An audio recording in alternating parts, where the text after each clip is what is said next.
Hello students, मैंने आपको Gauss divergence theorem के ऊपर पीडीएफ सेंड की थी। आज इस वीडियो के माध्यम से मैं उसको एक्सप्लेन करूंगी।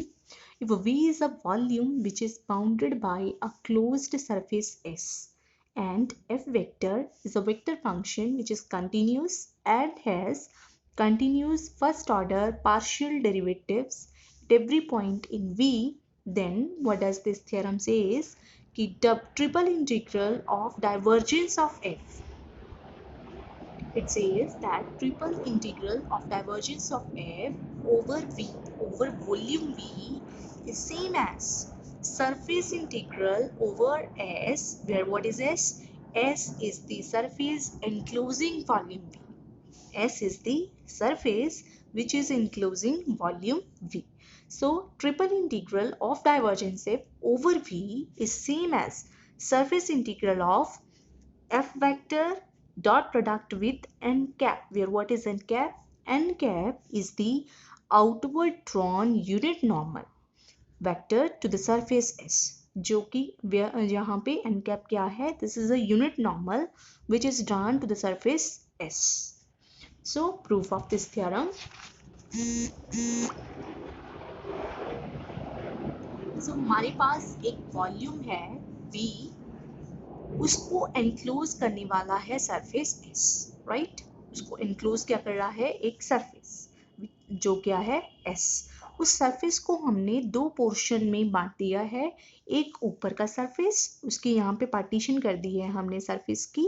एक है ये वाला सरफेस ऊपर वाला पोर्शन, और एक है नीचे वाला surface, that is S1।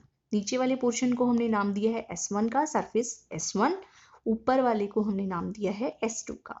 S1 की सपोज जो इक्वेशन है that is suppose Z equal to 5 1 of XY, और S2 की इक्वेशन हम सपोज करके चल रहे हैं Z equal to 5 2 of XY। तो ये हमारी दो एजम्पशंस हैं। जो सरफेस था S, वो किसको इंक्लोज कर रहा था? वॉल्यूम V को। उस सरफेस को हमने दो पार्ट्स में डिवाइड कर दिया है, lower surface and upper surface. Lower surface की इक्वेशन का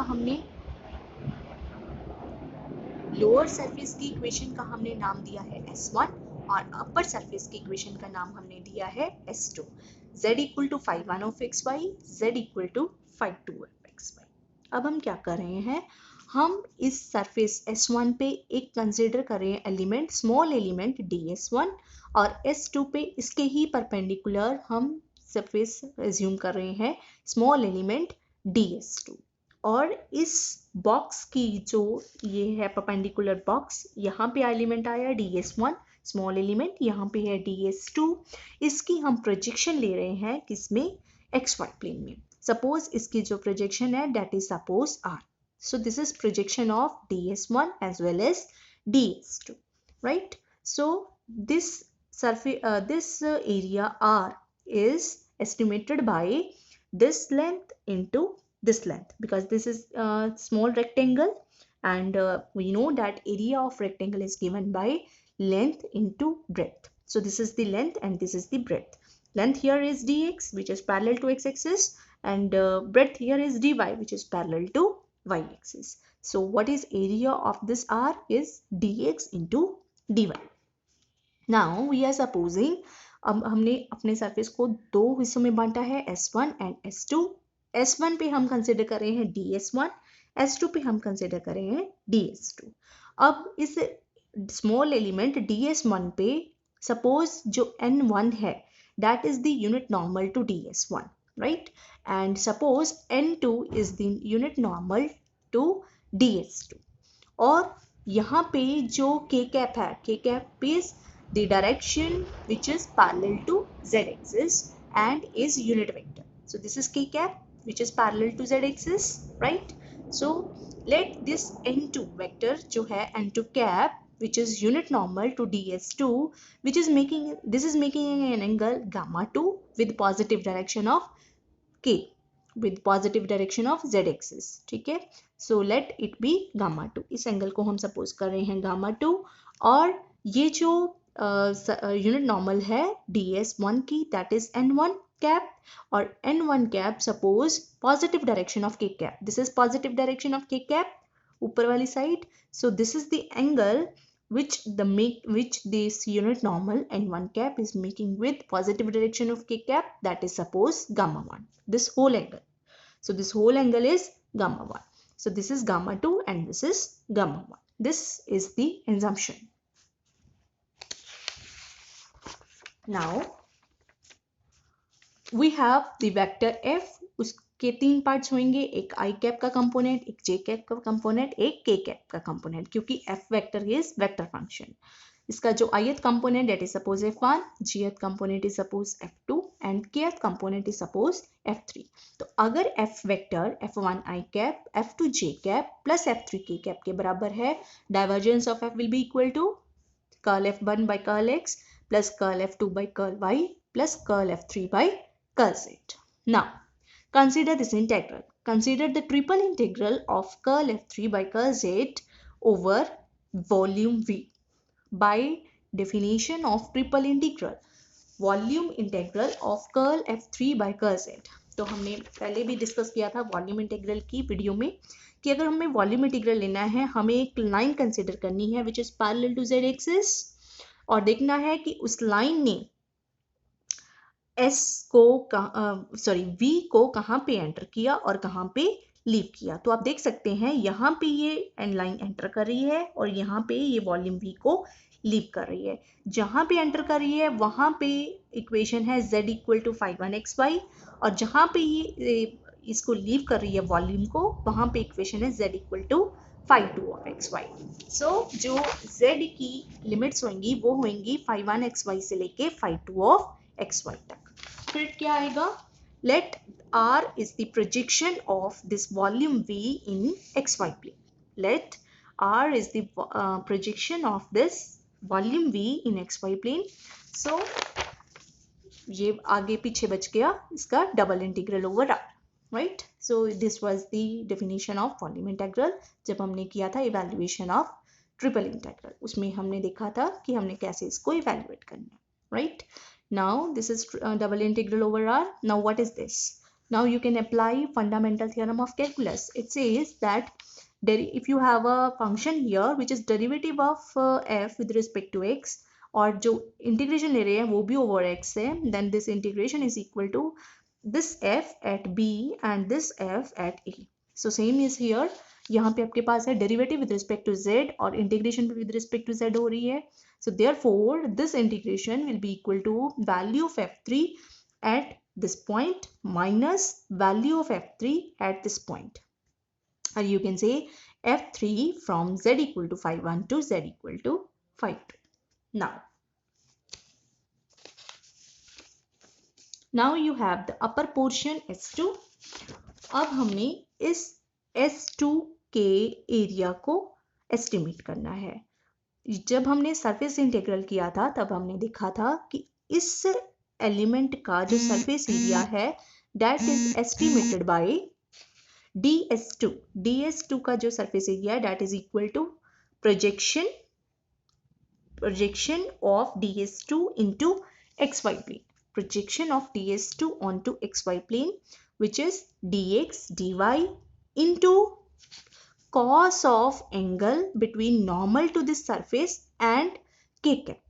And what is this angle? This is gamma 2. So what is ds2? What is the projection area which is dy into dx, that is estimated by cos of angle between normal to the surface and k cap, which is cos of gamma 2 into ds2.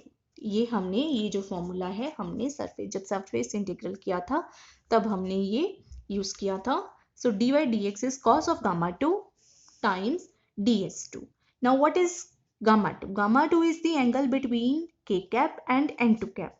Now k dot n2 cap is same as dot product of two vectors, k cap का magnitude into n cap का magnitude and 2 cap का magnitude into cos of angle between k cap and n2 cap. And what is this? This is gamma 2, cos of gamma 2.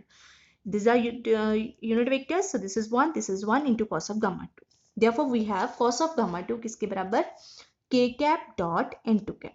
So dy dx is equal to k cap dot n2 cap into ds2. Now for the lower portion S1 we have ds1 is equal to, यहाँ पे भी आया ds1 की जो projection है that is dx into dy. dx into dy is estimated as ds1 into cos of angle between n1 and k cap. If this whole is gamma 1 and this whole is pi, then how much is this? This is equal to pi minus gamma 1. So यहाँ पे क्या आया, dy dx is same as cos of pi minus gamma 1 into ds1. Now cos of pi minus theta is minus cos theta, therefore this is minus cos of gamma 1. And what is cos of gamma 1? जैसे हमने इसका किया था, k dot n2 is cos of gamma 2, same way cos of gamma 1 will be k dot n1. So ये value हमने put कर दी. Now you consider this integral, right? Now what is this equal to? f3 at phi 2 minus f3 at phi 1. This is by fundamental theorem of calculus. और आगे also we have double integration over r of f3 dy dx. f3 as it is, dy dx की value हमने क्या निकाली है यहाँ पे? From start we have dy dx is equal to k dot into ds2. तो ये value हमने यहाँ पे put कर दी, k dot n2 into ds2. And double integral over r f3 x by phi 1 dy dx. यहाँ पे dy dx की value from double star हमने put कर दी, minus k dot n1 ds1. ये value put कर दी. So now you consider this, which is this integral minus this integral. तो ये क्या आया? This one minus of minus, minus minus plus हो गया, plus this one. Now this is f3 k dot n1 plus k dot n2. n1 n2 दोनों combine करके हमारे पास aggregate क्या आ जाएगा? k dot n cap. Where what is n cap? N cap is the unit normal to the surfaces. So s2 और s1 को जब हमने combine किया, that gives you the surface integral over s. So we have